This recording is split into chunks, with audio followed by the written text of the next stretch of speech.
Welcome to the Bible Nexus podcast, where biblical history, geography, and theology converge to fortify our faith in the living God. Now, here are your hosts, Ryan Habana and Andy Olson. Ryan, welcome back, episode 4. Welcome back to you. It's going to be an adventure today, because when you talk of the Ark of the Covenant, adventure always comes to the I'm really interested. We did announce ahead of time this was going to be our topic. I didn't get homework, so I'm just going to be kind of following along with the listeners, but that's fine. And that's my fault. I'm not trying to throw you under the bus or anything. I'm just on air. Yeah. No, that wasn't my point. But yeah, very interesting. Any kind of ministry announcements that we want to get to before we jump into the Ark of the Covenant?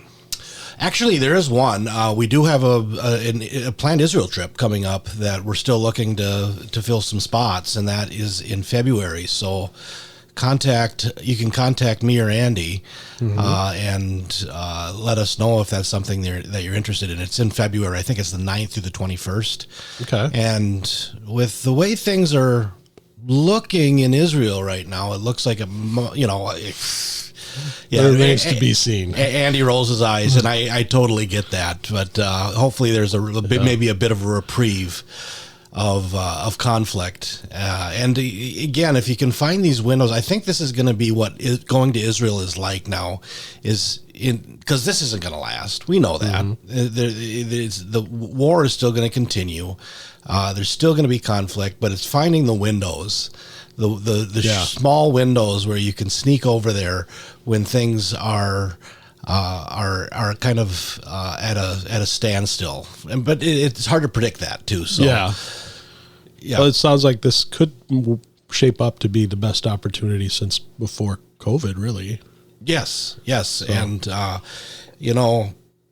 I have some, people are hesitant, and it's totally understandable. A lot of the people that were on the list have backed out just because they're hesitant, and not only just because of the conflict, but financially. Yeah. I think, and I totally get that. Financially, some of the challenges we have financially is if something happens, if you don't have trip insurance, it's hard for us to get money back because we pay in at a certain time, and if there's war that breaks out, it's hard to get things back. And I'm not meaning to scare off people, but it's just a reality. Yeah. And it's harder to get trip insurance at a reasonable price these days, and a lot of times war doesn't cover trip insurance. Or trip insurance doesn't cover war. Maybe war should cover trip insurance. Yeah, exactly. But let us know if it's something that you're interested in.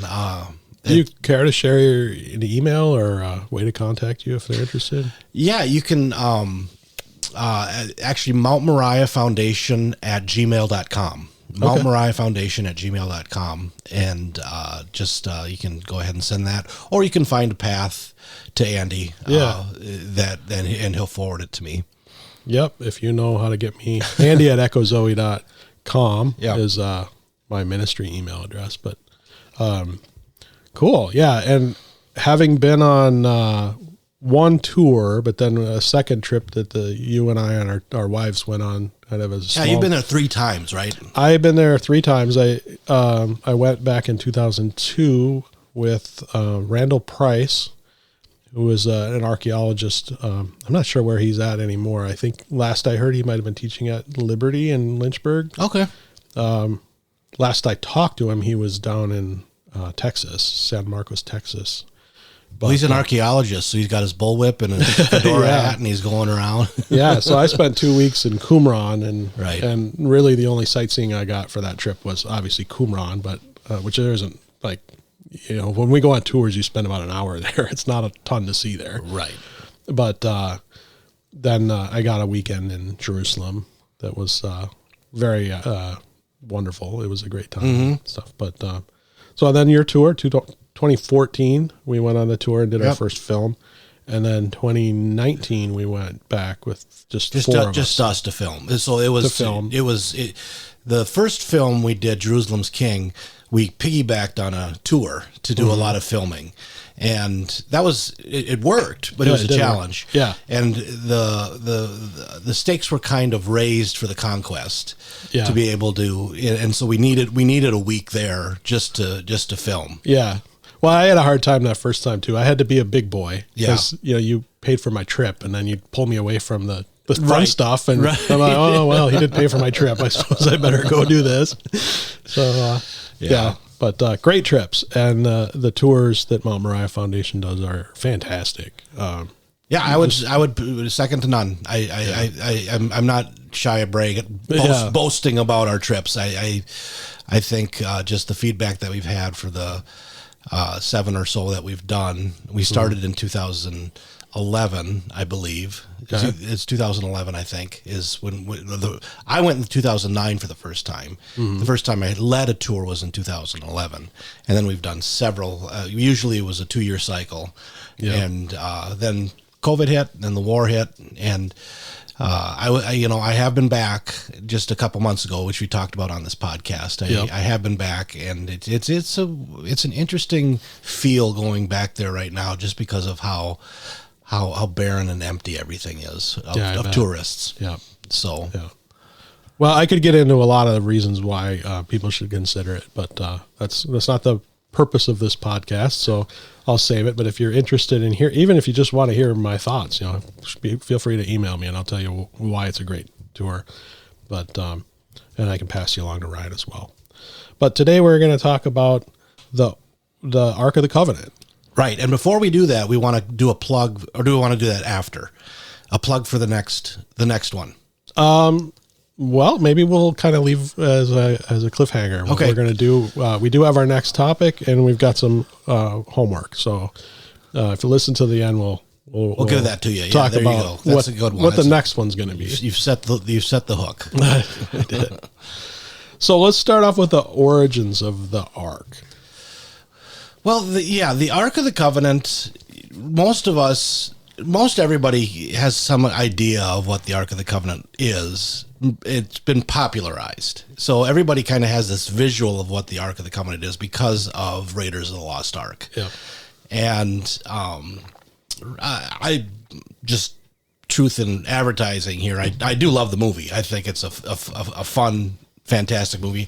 I was born in 75. I'm dating myself. That came out in 81. So in my childhood, it was the Spielberg, Lucas type movies that were in front of me. And I did have a particular affection for Raiders of the Lost Ark and the entire that entire series. It's a lot of fun. Although it gives archaeology a kind of a false bravado. You've been doing archaeology, and you know that archaeology is not jumping over caverns and getting chased by pirates and things like that. And yeah, well, even what I did wasn't kind of typical archaeology, but yeah, definitely it's very different than what the movies portray. Right. And so, but the thing is the interesting thing about, again, that movie is you have that scene towards the beginning where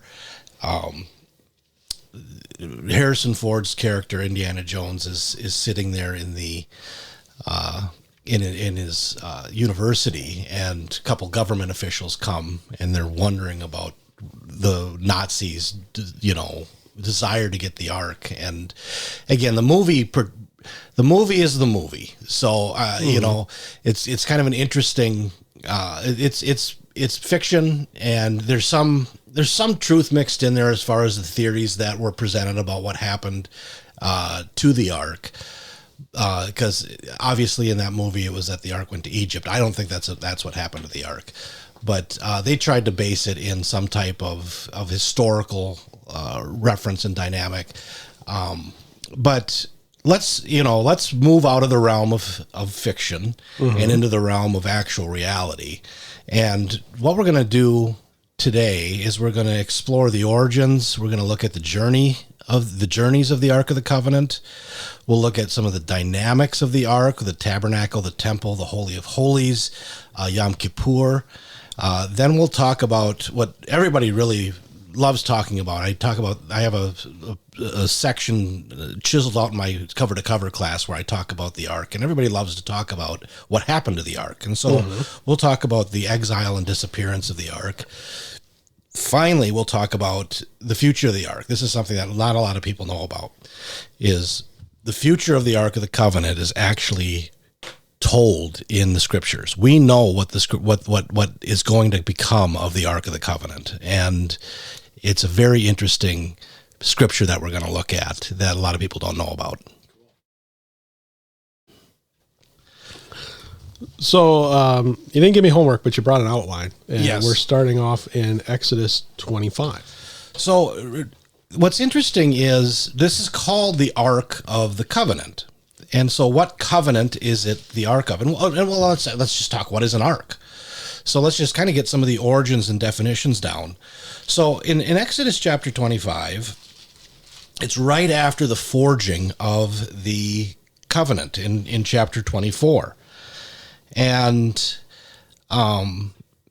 in chapter 25, the tabernacle, the elements of the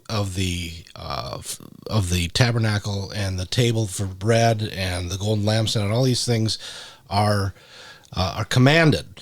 And in chapter 25, verse 10, there's the command about an ark. Now, an ark is simply a container. That's what it is. A box. Yep. And then there's a lid on it, which is called the mercy seat throughout the scriptures, and that's the kind of an amazing looking structure that you have the cherubim, the angelic wings joining, and it was understood that over the Ark of the Covenant, over the mercy seat, was the throne. This is where the Lord sat enthroned. So let's read just a little bit about the command to build it, and then we'll talk about just some of the elements concerning what it is and the origin of it. Mm-hmm. So verse 10, they shall make an ark of acacia wood. 2 cubits and a half shall be its length, and 1 cubit and a half its breadth, and 1 cubit and a half its height. You shall overlay it with pure gold. Inside and outside you shall overlay it. And you shall make it you should make on it a molding of gold around it. And you shall cast 4 rings of gold for it, and put them on its 4 feet, 2 rings on the one side of it, and 2 rings on the other side of it. You shall make poles of acacia wood, and overlay them with gold. And you shall put the poles into the rings on the side of the ark, and carry the ark by them. The poles shall remain in the rings of the ark. They shall not be taken from it. And you shall put into the ark the testimony that I shall give you. Okay, so the tablets of stone are put in there. So it's the Ark of the Covenant, the covenant of Moses. So that's one thing that's very important. This is the Ark that is emblematic of the covenant that God has with Israel through Moses. And we read on, and the command is, you shall make a mercy seat. This is the lid of pure gold. 2 cubits and a half shall be its length, and 1 cubit and a half its breadth. And you shall make 2 cherubims of gold. Of hammered work you shall make them on the 2 ends of the mercy seat. Make 1 cherub on the one end and 1 cherub on the other end. The cherub is cherub actually means sword, but it was a name for an angelic being. The cherubim shall spread out their wings above, overshadowing the mercy seat with their wings. Their faces to one another towards the mercy seat shall the faces of the cherubim be. And you shall put the mercy seat on top of the ark, and in the ark you shall put the testimony that I shall give you. There, now note this, there I will meet with you from above the mercy seat, from between the 2 cherubim that are on the ark of the testimony. I will speak with you about all that I will command you for the people of Israel. So that is the origins of the Ark of the Covenant. The Ark of the Covenant is a box that holds the tablets of stone, which also are of the essence of the covenant. So the ark holds the tablets of stone. The mercy seat sits above, and the place where the cherubim wings meet is the place where the special presence of the Lord dwells. And so this was considered a throne, and it's a throne. It's where the Lord sits enthroned. We see that in the Psalms. He sits enthroned above the cherubim. And this is a copy, a shadow of the heavenlies, because the Lord has the cherubim in the heavenlies that we read of in Ezekiel and other places like Isaiah chapter 6. So the Lord sits enthroned, and this is an emblem of the Lord's presence among them. Okay. So I'm trying to envision what this would be like, and not allowing Hollywood to kind of taint. Right. But we've got these two cherubim sitting on top of the on top of the ark. Are they? Do you see them creating this mercy seat? The throne as their wings kind of making a seat. Yeah, I think so. And so they join together. And again, it's hard to. We don't know for sure exactly how the ark looked, Right. But most of the representations, I think, do a pretty good job of showing the wings joining. Mm-hmm. And so I don't know that I've ever seen it come as it's calling it a mercy seat and a throne of God. Right. So I don't know if I've ever seen it as like a chair. A chair. Yeah. Yeah. But the dimensions that, 2 cubits is about 3 feet. Yeah. And a cubit and a half would be about a little over 2 feet. Yeah. It's not that big. I mean, but that would be a chair. Right about a chair size. Right. Right. And so, yeah, it's often interesting to think of how the Lord did meet there, whether or not he actually because we know he comes in Malik form, human form, sometimes, we'll talk about that in a bit. That's an interesting thing to think about how it would form, whether it would form an actual seat. But I've never really thought about that before, but it's still something to maybe consider. As we talk on the future of the ark, I kind of wonder, does maybe Jesus sit on that in the New Jerusalem? We'll see. All right. Exodus 37, we won't get there. We won't have to read this whole thing, but in Exodus 37 verses 1 through 9, you have the Bezalel making the ark. So it's the actual construction of the ark. So that you have the command in chapter 25. You have the actual construction of the ark in chapter 37. So the ark has this emblematic significance. I would say it's the most important piece of furniture in ancient Israel. The tabernacle and all of its elements, the temple and all of its elements, as we'll explore those things, they have significance, but there was nothing quite like the Ark of the Covenant. Mm-hmm. And I think it's because it symbolized and held in some way the special presence of the Lord at times. Now, it wasn't a talisman or some sort of, this is how the movies try to portray it. Even Raiders tries to portray it as almost like a magic tool. Yeah. Well, they do that with the chalice of, or the Holy Grail. The Holy Grail in Last Crusade too. Yes, exactly. And we can't, again, it goes without saying, I hope for our listeners, that we can't let Hollywood form our theology. And although unless it's a Left Behind movie. Okay, we'll have that as a future episode. So it's created, and it is supposed to be attached to the tabernacle at this time. So we're at around 1445 BC. That's about where we're at. Mm-hmm.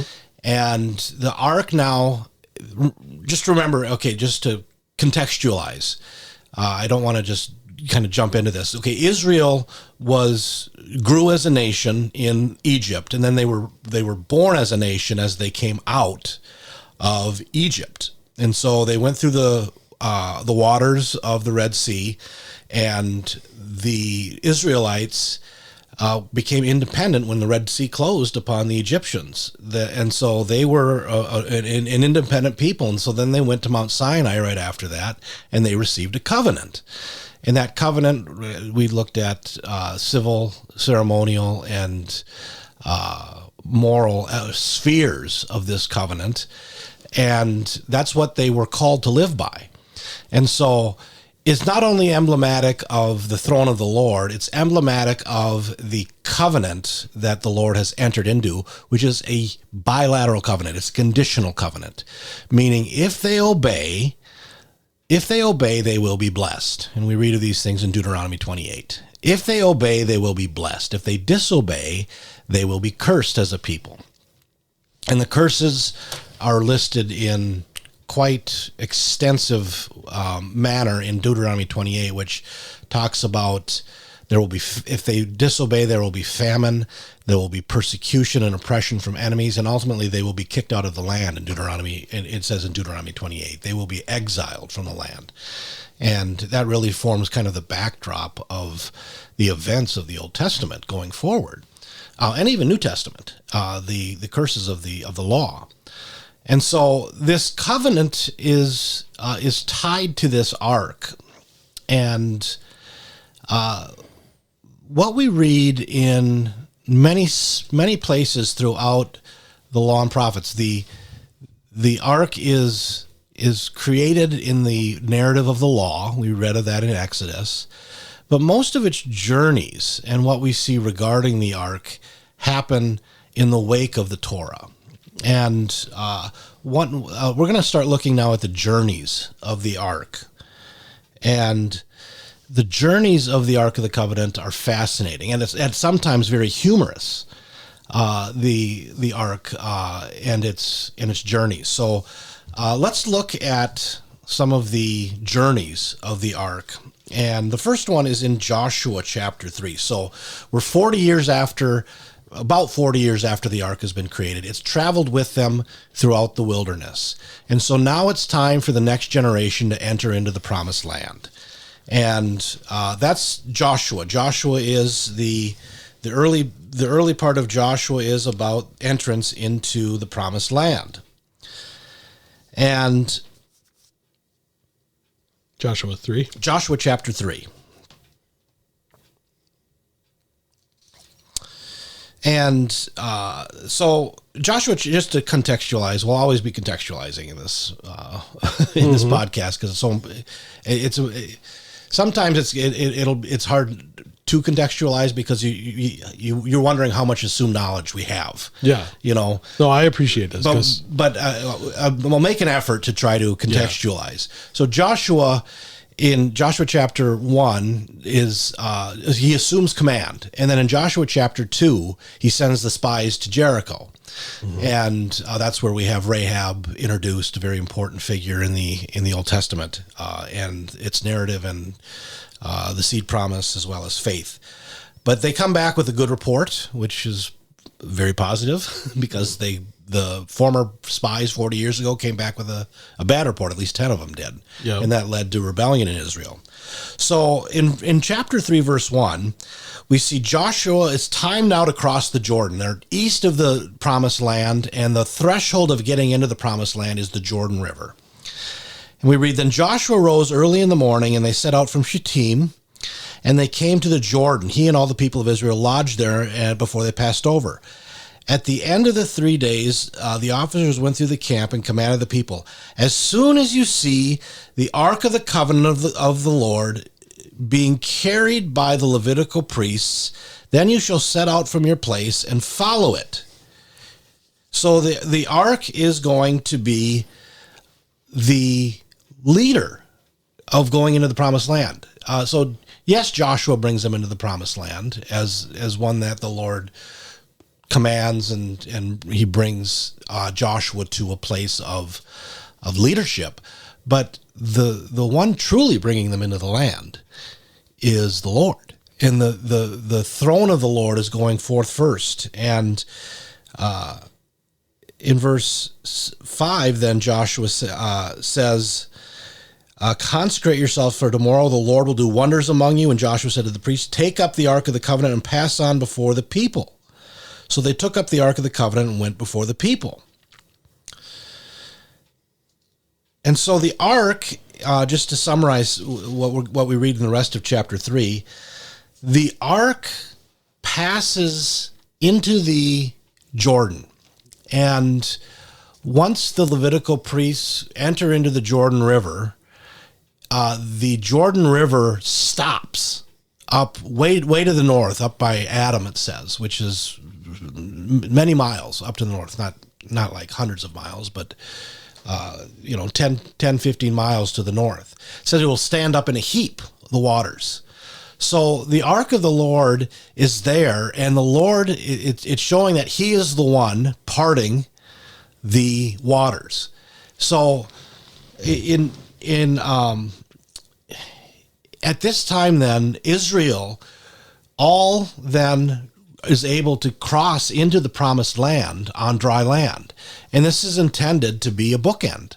Mm-hmm. Just like the Lord parted the Red Sea and brought them out of the land of Egypt, now he has parted the Jordan River.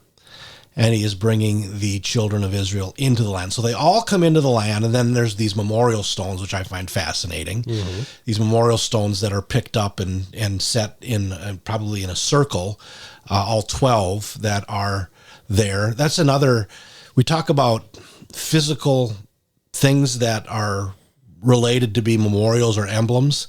Those are another interesting thing, those 12 stones. Okay. Is that an episode there? Maybe an episode. Should I not talk about them now? I don't know. I mean, if it's always interesting to see what pops up and could be an episode. Yeah. Let's just say that I think they're still around. Okay. And I think there's a future for them too. Okay. So, unlike sounds like an episode. Yeah, sound like an episode. So right. not next week's or next episode, yeah. But we'll push the pause button on that. So they enter into the promised land, and then we get to chapter 6, and there's the initial battle plan, and the commander of the Lord's army at the end of chapter 5 encounters Joshua. And then in chapter 6, the Lord, I don't think there's a change in scenery here. I think the commander of the Lord's army is the Lord. And in verse 2, the Lord said of chapter 6, the Lord said to Joshua, see, I've given Jericho into your hand with its king and mighty men of valor. You shall march around the city, all the men of war going around the city once. This you shall do for 6 days. 7 priests shall bear 7 trumpets of ram's horn before the ark. The 7th day you shall march around the city 7 times, and the priests shall blow trumpets. And when they make a long blast with the ram's horn, when you hear the sound of the trumpet, then all the people shall shout with a great voice, with a great shout, and the wall of the city shall fall down flat. And the people shall go up, everyone straight before him. So, again, the ark is associated with this first point of conquest.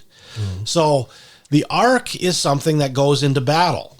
And it is, once again, it's not a talisman. It's not, some sort of, magic furniture. It has to do with the power of the Lord. The Lord has placed his name upon this, and the power, it's a touch point that the Lord has given to the people in regards to his power. And again, remember, they are under the Mosaic covenant. So they, if they obey, the Lord's going to fight for them. If they disobey, the Lord's hand is going to turn against them. And they aren't going to win battles. And that's part of the curses. So the ark comes to the promised land, and it gets set in Shiloh for many years. That's where the Ark of the Covenant is.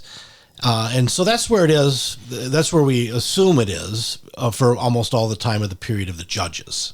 Mm-hmm. And so the period of the Judges, we're bridging biblical eras here. We have the time of the Exodus, which is when it was built. We have then the time of the conquest, which is the time when the ark enters in.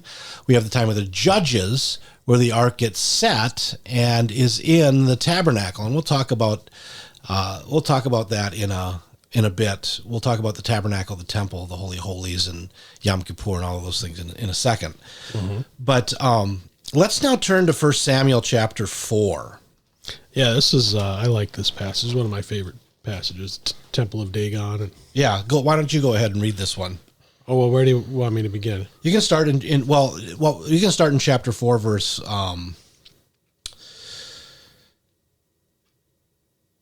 you can start in chapter 4, verse 5, and we'll go from there. But just we're in the time of the early days of Samuel, and Samuel's the last judge. So we're getting close to the monarchy. So the next era in biblical history is the monarchy. So, okay, as soon as the ark of the covenant of the Lord came into the camp, all Israel gave a mighty shout, so that the earth resounded. And when the Philistines heard the noise of the shouting, they said, "What does this great shouting in the camp of the Hebrews mean?" And when they learned that the ark of the Lord had come to the camp, the Philistines were afraid, for they said, "A god has come into the camp." And they said, "Woe to us, for nothing like this has happened before. Woe to us! Who can deliver us from the power of these mighty gods? These are the gods who struck the Egyptians with every sort of plague in the wilderness. Take courage and be men, O Philistines, lest you become slaves of the Hebrews, as they have been to you. Be men and fight." So the Philistines fought, and Israel was defeated, and they fled, every man to his home. And there was a very great slaughter, for 30,000 foot soldiers of Israel fell. And the ark of God was captured, and the two sons of Eli, Hophni and Phinehas, died. So the Israel's defeated. Usually you're reading this, you're expecting the ark comes and there's going to be defeat of the Philistines. But there's the defeat of Israel. Now, why did this happen? Well, we know from Deuteronomy 28, Israel is not being faithful. And the Lord said, "I'm not going to fight for you if you are unfaithful. You're going to be captured and oppressed by your enemies, and you'll be slaughtered by your enemies." And that's what's happening here. So Israel has not been faithful. And that's one of the things why it's so important that we have the framework of Deuteronomy 28 within the backdrop of the scriptures. When we see Israel defeated by the Philistines, when we see there's a drought during the days of Elijah, when we see there's exile during the days of the Assyrians and the Babylonians, this isn't just interesting history. It's exactly what the Lord said would happen if Israel disobeyed and went after other gods. So the pluralistic, synchronistic Philistines think, okay, there's other gods in this. They don't have this understanding that this is the true and living God. They just think, oh, this is the typical culture of the day seemed to think that there was these territorial gods. Exactly. And that the god of a territory didn't leave his territory. And right. So the Hebrew God was just the god of that territory. God of Hebrews. So it's, pluralistic, and the pantheon of the gods, whether it be Egypt or the Canaanite gods. They were all there. You have, and their dog, Freudian slip there. Their god is Dagon, and so this is this is where things kind of get humorous. Yeah, well, that's where I got to my favorite. We're getting into chapter 5. Chapter 5. So go ahead and read chapter 5. So when the Philistines captured the ark of God, they brought it from Ebenezer to Ashdod. Then the Philistines took the ark of God and brought it into the house of Dagon and set it up beside Dagon. And when the people of Ashdod rose early the next day, behold, Dagon had fallen face downward on the ground before the ark of the Lord. So, I mean, this is just hilarious to me. Yeah. I mean, it's like, your God's going to worship the true God. Right, exactly. One way or another, he's going to bow before him. Verse 4. Yeah, I lost my spot on the page here. Okay, so But when they rose early on the next morning, behold, Dagon had fallen face downward in the ground before the ark of the Lord, and the head of Dagon and both his hands were lying cut off on the threshold. Only the trunk of Dagon was left to him. This is why the priests of Dagon and all who enter the house of Dagon do not tread on the threshold of Dagon in Ashdod to this day. The house of the Lord was heavy against the people of Ashdod, and he terrified and afflicted them with tumors, both Ashdod and its territory. And when the men of Ashdod saw how things were, they said, the ark of the God of Israel must remain with us, for his hand is hard against us and against Dagon our God. So they sent and gathered together all the lords of the Philistines and said, what shall we do with the ark of the God of Israel? And they answered, let the ark of the God of Israel be brought around to Gath. No, I think that's funny. They're like, okay, here's the deal. Just send it over to Gath. let them deal with this. And then we see how this goes. Go ahead.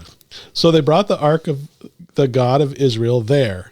But after they had brought it around, the hand of the Lord was against the city, causing a very great panic. And he afflicted of the men of the city, both young and old, so that tumors broke out on them. So they sent the ark of God to Ekron. But as soon as the ark of God came to Ekron, the people of Ekron cried out, they have brought around to us the ark of God, the God of Israel, to kill us and our people. They sent therefore and gathered together all the lords of the Philistines and said, send away the ark of the God of Israel and let it return to its own place, that it may not kill us and our people. For there was a deathly panic throughout the whole city. The hand of God was very heavy there. The men who did not die were struck with tumors, and the cry of the city went up to heaven. So, again, this is one of the journeys of the ark that is famous or infamous, however you want to look at it. The ark gets into the hands of the enemy, and again, it's the power of the Lord. It's the sovereign power of the Lord that's being demonstrated. Well, there's a definite metaphor going on here, right? Yep, and this is common throughout the scriptures. God, the true and living God, is constantly demonstrating that he is the true and living God, and these other ones are false. We see that in the plagues of Egypt. The plagues of Egypt are direct assaults on the realm of their gods. And same with later on with Elijah. I mentioned Elijah. The shutting up of the skies was showing that Yahweh had control of the skies, not Baal, not the fertility god or the god of that brings about rain. Yahweh does. Yep. And here we have the god. They think they've captured. I mean, yeah, this is a nice. Well, we'll talk about what the ark might have looked like in a second, but it's gold. So it's a nice find. Yeah. You know, it's gold. And they go and they set it as a trophy of war, and ultimately it becomes an emblem that it tells them the true and living God dwells in Israel. And so what they end up doing in chapter 6 is they send it back on livestock. So put it on an ox cart. Yep, send it back, and it goes to a place called Bet Shemesh, and I can just the humor of seeing like the peasants perhaps looking at the horizon and seeing the ark coming back. A couple of oxen like cart with an ark on it. That must not have gone well for them. the ark then comes to Bet Shemesh, and which is fairly close to Jerusalem. Yeah, I remember our first with the tour when we did our first film, seeing that site. Yeah, it's one that we stop at. It's kind of in the between the foothills and Jerusalem. It's not that far. It's a pretty area. Yeah. It's kind of untouched, and we go over that story there. So that kind of leads us to the next step of the journey of the ark, and that is in 2 Samuel chapter 6.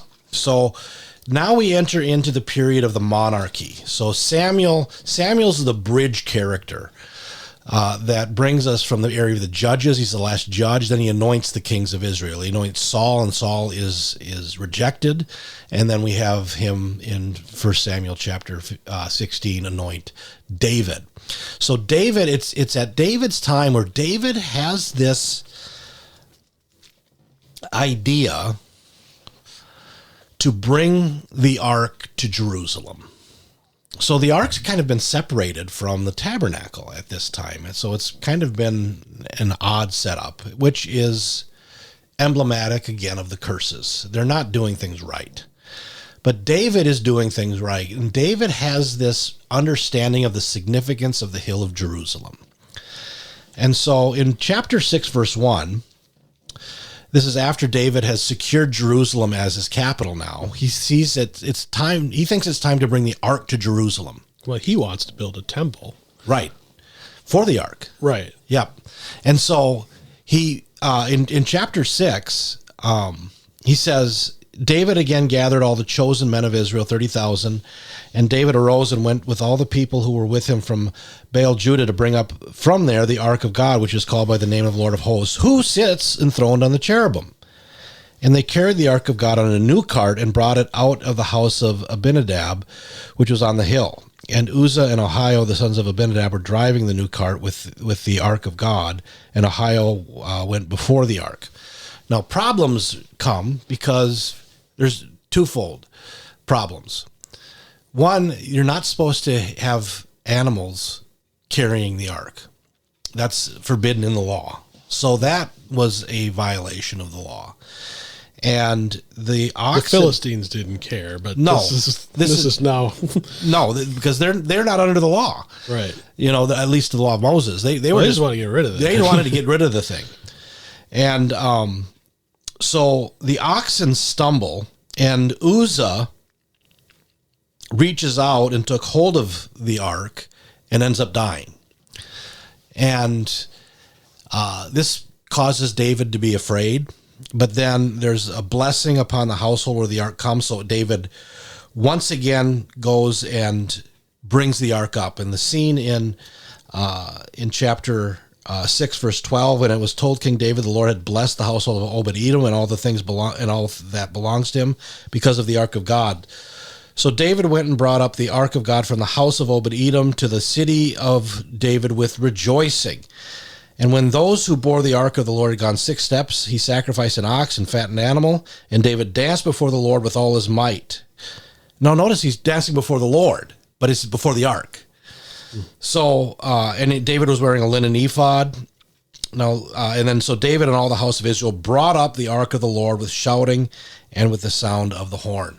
So the ark now comes to Jerusalem, and David is rejoicing. Michal sees him as being debasing himself, but basically I think the sign here is David is saying, I'm the lesser king. Here's the greater king. The greater king is coming to his city. Mm-hmm. And you're right then. David, after this, he says, in verse 2 of chapter 7, the king said to Nathan the prophet, see, I dwell in a house of cedar, but the ark of God dwells in a tent. So then Nathan says, go. The implication there is, I should build a house for the Lord.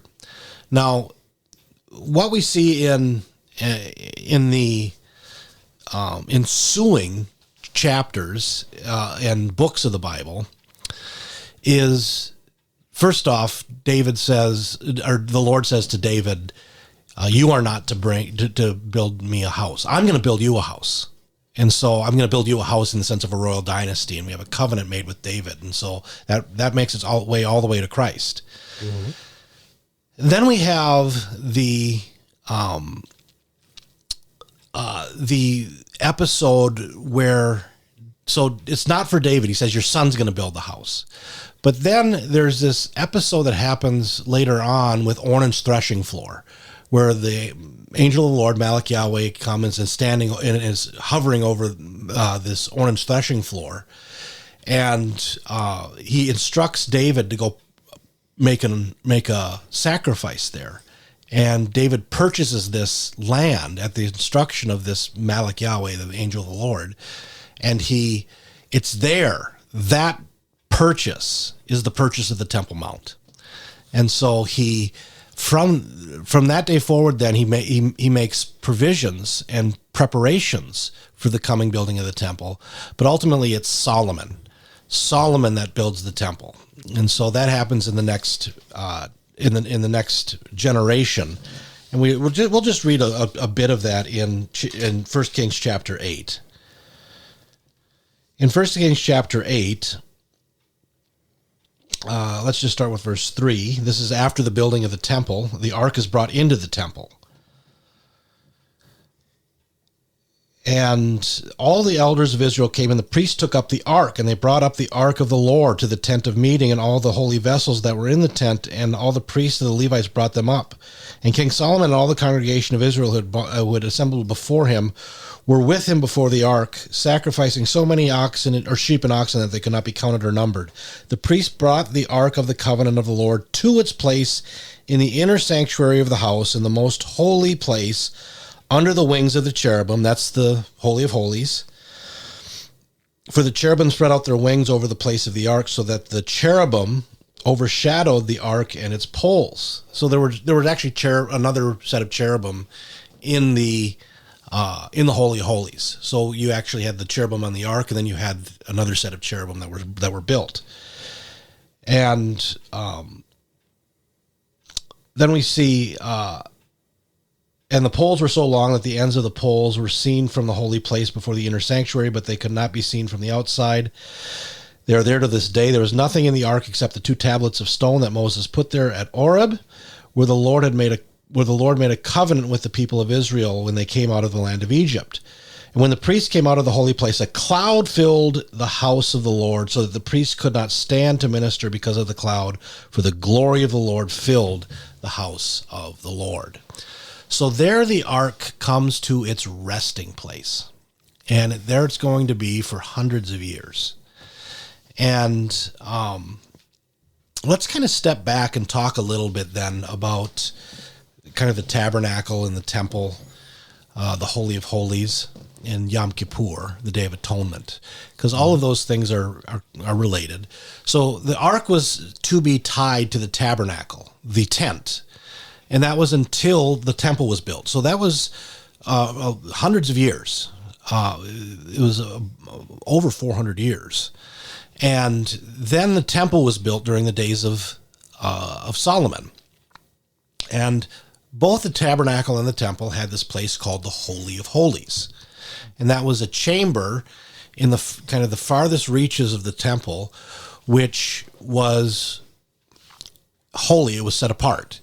And this is related to the Jewish holiday of Yom Kippur, which is a fall holiday we just passed. It wasn't but about a week and a half ago that, at least as of this recording, that we had Yom Kippur. Recording October 10th. Yeah, so maybe even a week ago. Sure. Yeah.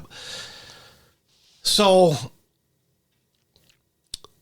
but they don't practice, they observe the day, but they aren't able to do what is required for Yom Kippur.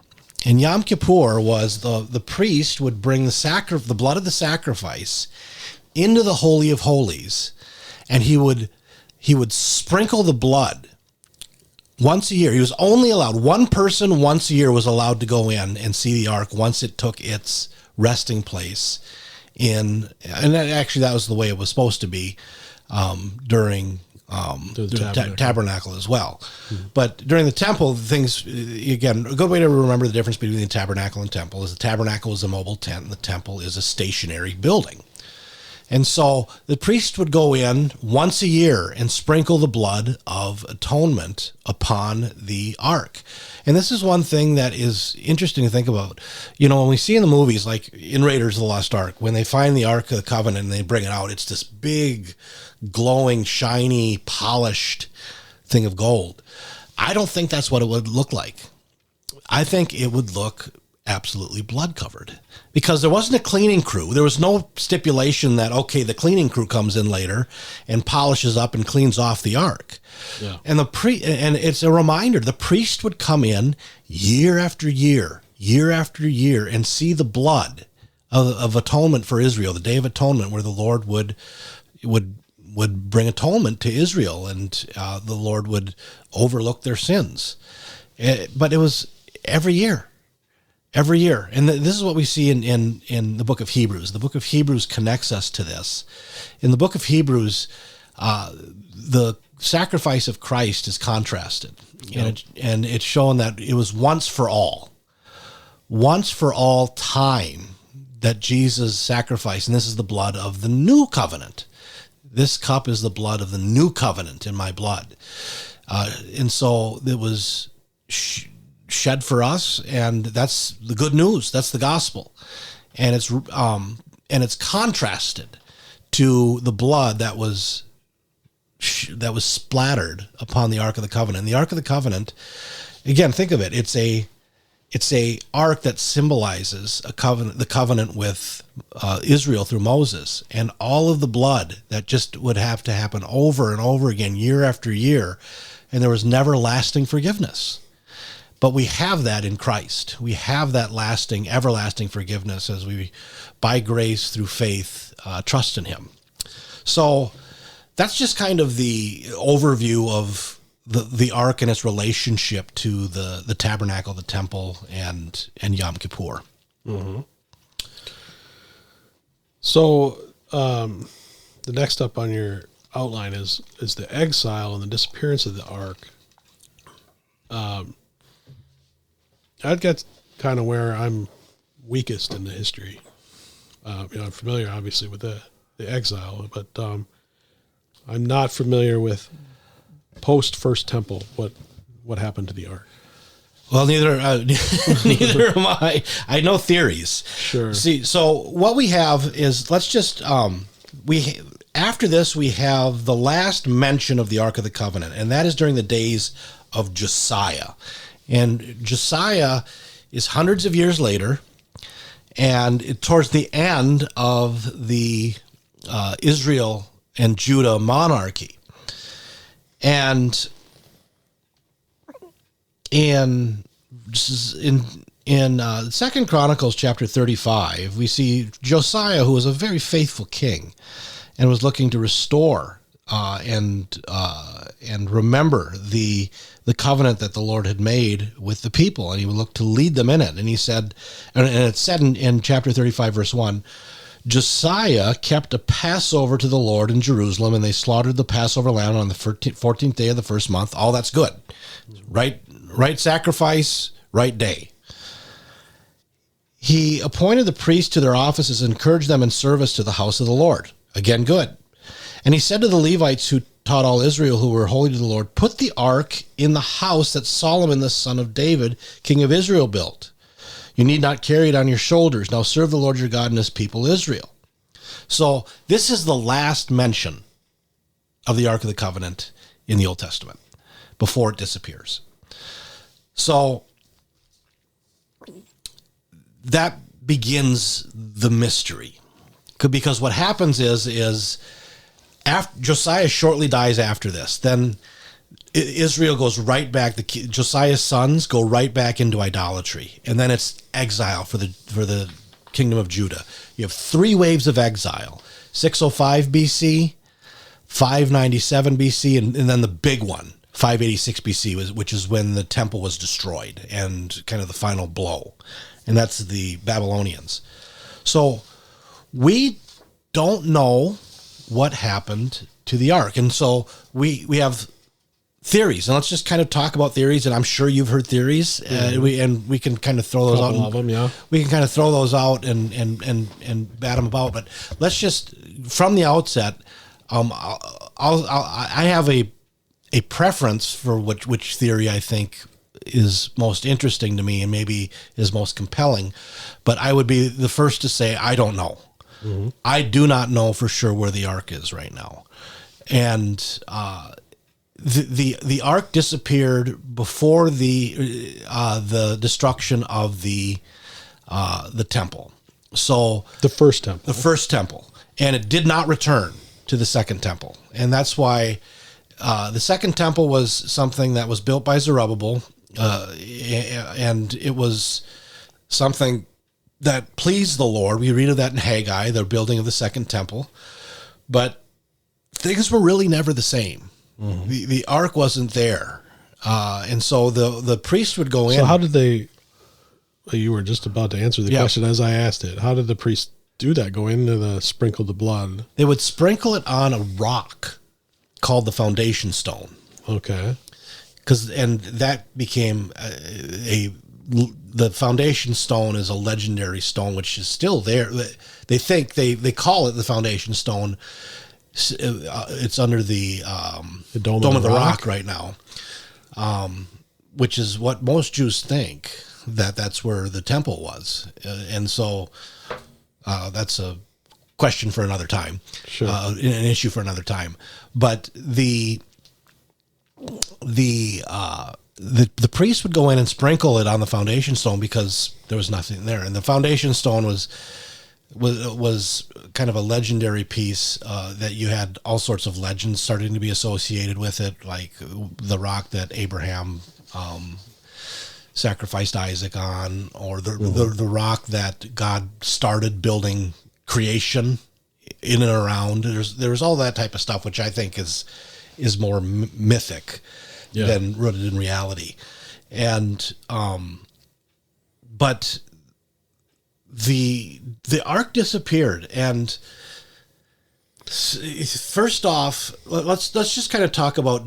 Here's one way to think about where the ark went. Let's think directionally. Okay, it was in Jerusalem. We know that. Yeah.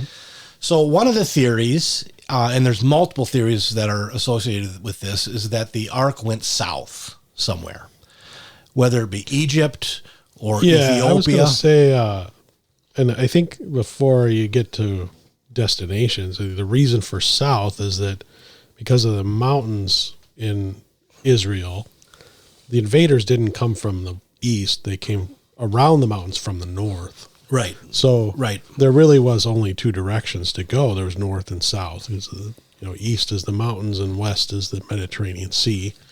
So ahead of the Babylonian invasion, they might take it south. Yes, and that's one of the theories is going down to even going down to Egypt.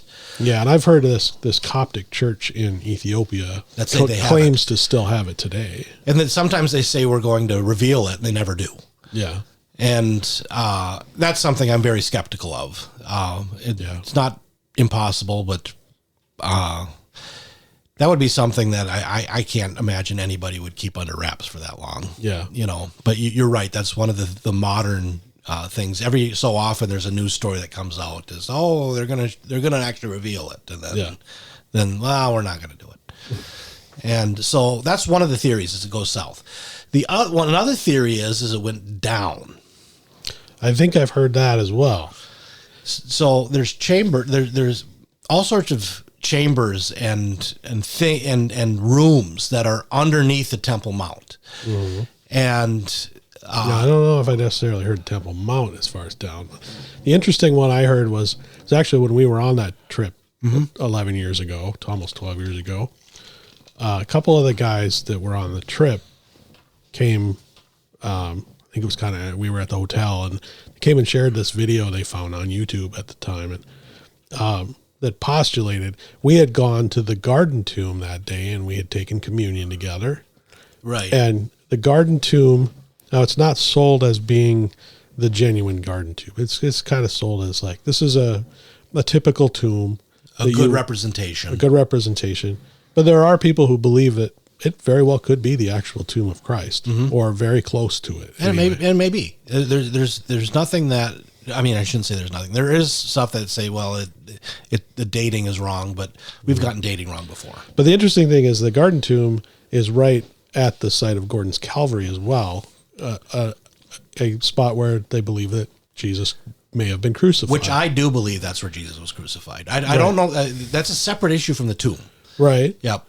But the interesting thing that I had heard was it was kind of far-fetched, but it definitely used scripture to try to justify itself. I think I've heard that one before. And this was the idea that there was a cave underneath Gordon's Calvary where the ark was stored and may still be to this day. And that the reason, the way they sell it is, as Jesus was on the cross, that his blood would have dripped down onto the ground, and perhaps even a drop would have made it down to this cave below to the ark, onto the mercy seat. Yeah, it's a fascinating theory. It's just that there's not even a theory; it's a hypothesis. But it's hypothesis. But it's like, wouldn't it be so cool if if what God did was take the ultimate sacrifice and sprinkle it as all of the priests had been commanded to do. We know He does do that. In a spiritual sense, we see that in he went into the actual realm of the Lord after securing the sacrifice. But so a lot of people think that there are secret and there's. Well, we know there are chambers under the Temple Mount. There's been stories that archaeologists back in the 90s or 80s or somewhere in there had said we saw it, and then the Israeli Antiquities shut everything off. And this is the problem with the Temple Mount and archaeology right now. It's not happening because it's too volatile. It's too volatile in a powder keg. And so I don't know about that, but that's one of the theories, is that it was taken out of during the days of Josiah and Jeremiah. It was taken out of the temple because Josiah was told it's too late. It's too late. The judgment is coming, but it's not going to happen in your days. That's what it was told to Josiah. So went south, went down. The other one is it did go east. Went east, and this is actually found in 2 Maccabees, which is a non-canonical book, but Maccabees has some interesting, I think, kernels of history to it, and certainly, but we can't bank on it like we can scripture, like Matthew or right. But I'm going to read a passage out of 2 Maccabees, and it's interesting, and this is one that I can see as quite fascinating as well. In verses 4 through 8 of second chapter of 2 Maccabee, it says, the same document also tells how the prophet, in virtue of an oracle, ordered that the tent and the ark should accompany him, and how he went to the very mountain that Moses climbed to behold God's inheritance. That's Mount Nebo in Moab. So this is, and remember, this Moses is buried somewhere there. That's something that, at least his tomb, I don't know whether he's still buried there, because Moses is a weird case. Mm-hmm. He shows up with Elijah on the Mount of Transfiguration. So, and we read in Jude that there was a dispute over the body of Moses. So who knows? But we know that Moses' tomb was there. And when Jeremiah arrived there, he found a chamber and a cave, and where he put the tent, the ark, and the altar of incense, and he sealed the entrance. Some of those who followed him came up intending to mark the path, but they could not find it. When Jeremiah heard of this, he reproved them. This place is to remain unknown until God gathers his people together again and shows them mercy.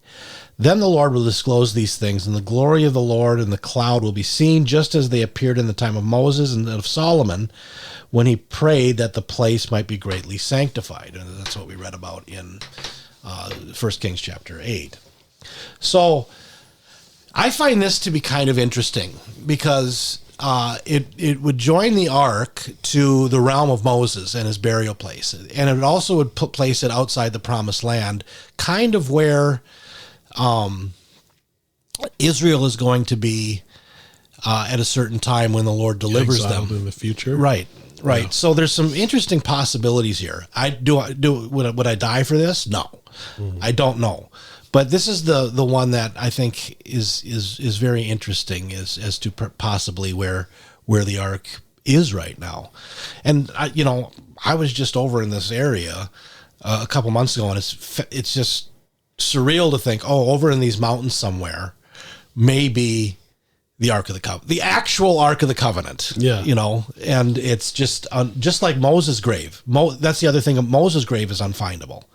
It was intended to be unfindable, and so is the Ark. So that's the theories, but we don't know where the Ark is. But we do know about the future of the Ark. And so we'll finish with that. And that is actually found in Jeremiah. Jeremiah actually prophesies about the future of the Ark of the Covenant. Now, this is millennial.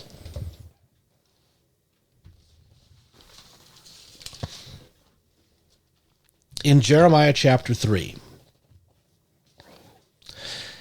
And this is speaking, we'll start with verse 15, and this is speaking of the time of Israel's restoration during the millennium. And he says in verse 15, I will give you shepherds after my own heart who will feed you with knowledge and understanding. And when you have multiplied and been fruitful in the land in those days, declares the Lord, they shall no more say the Ark of the Covenant of the Lord. It shall not come to mind or be remembered or missed. It shall not be made again. So let's stop there. During the millennium, the Ark of the Covenant isn't going to be around. And it seems to imply that it's going to go away and not be reconstructed. Mm-hmm. So that's one thing. Now, again, remember what it is. It's the Ark of the Mosaic Covenant. And it's a throne. And notice what the very next thing is said. At that time, Jerusalem shall be called the throne of the Lord. And maybe we'll stress this. At that time, Jerusalem will be called the throne of the Lord. And all the nations shall gather to it, to the presence of the Lord in Jerusalem. They shall no more stubbornly follow their own evil heart. In those days, the house of Judah shall join the house of Israel, and together they shall come from the land of the north to the land that I give your fathers for a heritage. So the city of Jerusalem is going to become the throne of the Lord. It's going to be called the throne of the Lord. So that which, think of the distinction. Back with the Ark of the Covenant, which was the throne of the Lord, you had one person once a year that could go in and encounter the presence of the Lord. Now in the millennium here, Jerusalem is called the throne of the Lord, which we will be dwelling with the Lord, which the nations will come into. This is all new covenant realities. The Lord has opened up the paths to his presence by his blood. And thus the Ark of the Covenant isn't going to be even remembered or wanted, because we have what's better, and that's Christ. Christ is going to be living among us, and we see that and we'll finish with this in 1 Thessalonians chapter 4, when we're raised from the dead. It said we will meet the Lord in the clouds, and we will always be with the Lord. Meet the Lord in the clouds. Remember the Ark of the Covenant, when it went into the temple, it was filled with clouds. We'll be with the Lord in the air in this cloud. It's not going to be wispy clouds that we see in the airline, in an airplane. It's going to be the Shekinah glory cloud of the Lord, that we will be with him there, and we'll be with him in Jerusalem. We'll be with him forever. And that's great news. Amen. So I think that concludes kind of what we're exploring with the Ark, and just a fascinating issue. There's certainly other things we could go into, but it's a fascinating issue, that looking at the journey of the Ark of the Lord and ultimately what it's pointing to. And now the new covenant is the substance, where the shadows were in the old covenant. And that's again why I think we see this. The Ark of the Lord will be remembered. And that's Jeremiah. Mm-hmm. That's the prophet Jeremiah, not in the New Testament, but in the Old, saying these things. Yeah, great. So next episode, the title will be Malach, the mysterious angel. So Malach of the Old Testament, and your homework for that episode, should you care to follow along, Exodus chapter 3, Judges chapter 6, and Zechariah 3. Yeah, and pay attention to the word angel there, and we're going to get into some Hebrew next time, and I'm going to challenge some of our English translations that are around these days, because I think they obscure certain matters concerning the identity of this so-called angel, and we'll get into that. And this is a big part of my teaching, in both preaching and teaching. This is a part of seeing the Son of God throughout all of the Scriptures, and we'll really make a case for this Malak being a certain person that we all know quite well. All right. Well, Lord willing, we'll be back next month with that episode. So thank you, Ryan, and we'll be back for that one. See ya. You've been listening to the Bible Nexus podcast. Be sure to check out our website for further information and materials at thebiblenexus.com.